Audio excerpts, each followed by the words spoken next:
Cela fait en sorte que cette coopération se structure comme une stratégie, comme développe des stratégies de développement international pour les institutions du Sud. Et on observe un déploiement de la diaspora et une multiplication des échanges commerciaux.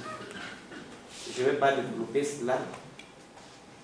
Et cela a pu construire une sorte de germanophilie camerounaise par le taux d'étudiants et taux de cadres qui travaillent en Allemagne en ce moment. On note aujourd'hui, il y a environ 14 000 Camerounais qui travaillent dans les institutions allemandes. Et ça a été cette construction médiatique. Avant, ça n'existait pas, on ne connaissait pas tellement l'Allemagne. On savait seulement qu'il y a eu une histoire, où il y a eu des guerres. Mais à partir des médias, à partir de Cameroun Tribune, il y a une construction d'une image, une vitrine s'est proposée et ça a permis de connaître ce territoire. Et aujourd'hui, les gens s'intègrent plus aisément, plus facilement. Et cela crée une synergie qui est importante et qui est profitable, je dois dire, pour les économies faibles qui sont celles du Sud. Alors, oui, merci.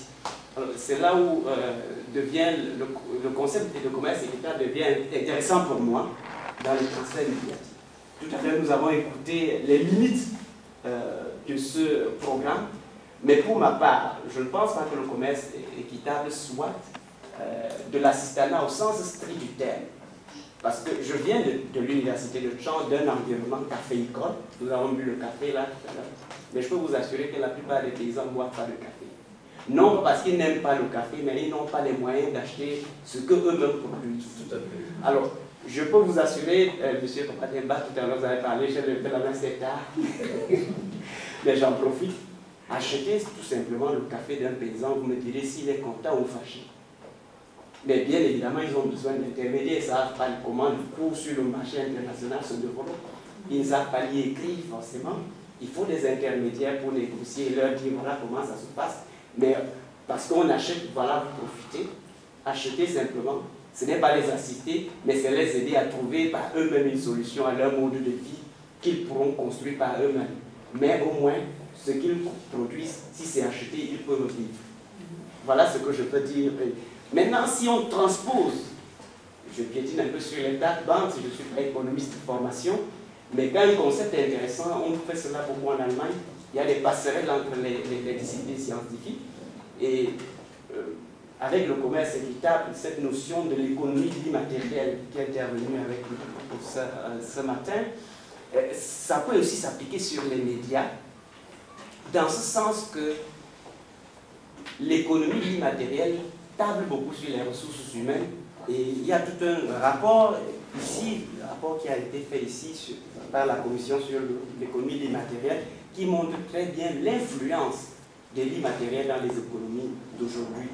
Et je peux lire d'ailleurs même à la page 15, entre 1995 et 2000, il y a 60% des gains de productivité enregistrés dans l'économie immatérielle, notamment aux États-Unis, en France par exemple, et que c'est ce qui constitue l'innovation pour la croissance de demain. Ça, c'est fondamental. Et lorsqu'on l'applique au niveau des médias, on trouve justement qu'il peut y avoir un partenariat commercial équitable qui peut se faire soit en achetant les contenus médiatiques des journalistes du Sud, lorsqu'on sait qu'il y a des conflits aujourd'hui et on ne peut pas bien travailler, de manière compassionnelle, puisqu'il s'agit d'un capitalisme compassionnel, on peut quand même avoir un sentiment pour ceux qui vivent dans les zones de tension ou dans des zones fortement autocratiques, qui ne peuvent pas placer leurs produits médiatiques au nord et qui sont quand même là pour donner des informations. Dieu seul sait la puissance des mots, Dieu seul sait la puissance de la parole pour les prises de décision, parce que ce qui se fait sur l'implémentation des actions politiques, ça se fait à partir de ce qu'on dit. Vous voyez, aujourd'hui, vous avez tenu un discours qui influence considérablement et qui oriente la visibilité, qui oriente la vision de la société. C'est important ce qu'on dit. Alors si on peut placer ce que les populations du Sud, en termes de contenu médiatique, pensent, on peut comprendre mieux les problèmes et savoir gérer la question du développement durable que le commerce équitable n'évacue pas. Gérer le mouvement social, la paysannerie productive, et aussi établi donc une structuration propre de l'économie immatérielle à partir du Sud, et donc finalement créer des opportunités, si vous voulez, en une minute ou deux, selon que le modérateur est suffisamment indulgent, dans la relation, et puis développer les capacités individuelles, etc., pas forcément par les institutions, mais s'il y a des gens qui se démarquent, il faut les soutenir dans leur environnement propre. Vous savez, les médias aujourd'hui, les besoins se trouvent en zone rurale. Les zones urbaines en Afrique sont saturées de médias qui divertissent, mais les zones rurales ont besoin des médias de développement. Et il y a les radios communautaires aujourd'hui qui se développent un peu partout.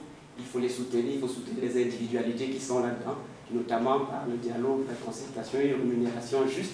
Et aussi, si vous voulez, promouvoir l'égalité des sexes. Parce qu'aujourd'hui, on a vu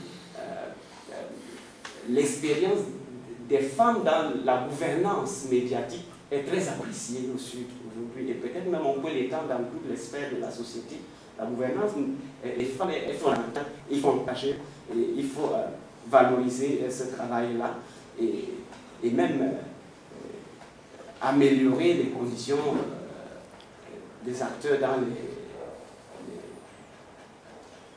dans leur environnement immédiat de travail, etc.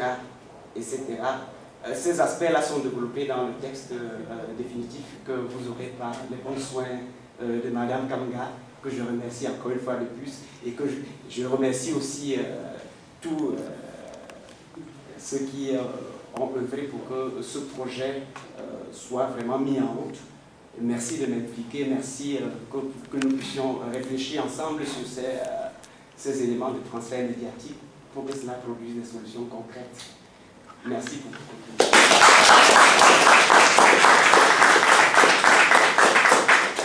Alors on a un bon exemple de l'importance du soft power, comme on disait, puisqu'effectivement la vision de l'Allemagne il y a 30 ans au Cameroun était nulle, et que maintenant elle est tout à fait acceptée. Ouais. Des interventions avant de diluer le débat. Donc, merci pour votre intervention. Donc, je crois que cette nouvelle donne de la coopération vraiment amoureuse. Pour moi, c'est juste un constat qu'on retrouve dans le passé. Donc, c'était de reconstruire ce qui a été déconstruit après la Grande Guerre, d'une part. Mais le rôle qui a été joué par les médias, c'est, comme on dit, je crois que c'est des médias, si j'ai bien compris, c'est des médias d'État. C'est bien ça. Donc, on sait bien que les médias d'État, le discours culturel, les discours qu'ils publient, ce n'est pas des discours innocents, ce n'est pas des discours dépourvus de partialité, ce n'est pas des discours impartial, je voulais dire. Donc, tout ça, donc, pour moi, ça a un sens quand même, ça a un sens. Si c'est un média d'État qui fait ce travail-là, donc pour moi, il y a des non-dits, il y a des choses donc, qui méritent beaucoup plus d'investigation pour savoir ce qui est en dessous de tout ça. Donc c'est une relation étatique entre les deux pays, c'est pas nul.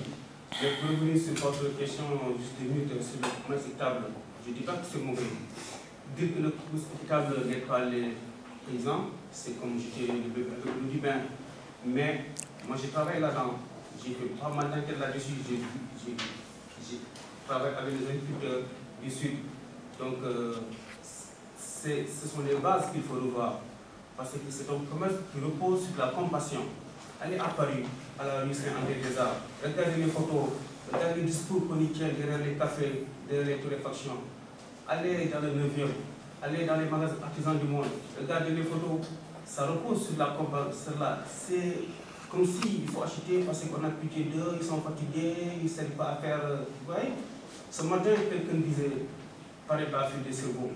Donc il fallait trouver des solutions à ça. Et l'analphabétisme, les 40%, 60% dans certains endroits qui n'ont pas la chance d'aller à l'école. Pour moi, il y a des priorités d'abord qui sont là, qu'il faut régler d'abord avant d'aller parler d'autres choses. Ceux qui sont Je peux interrompre d'abord parce que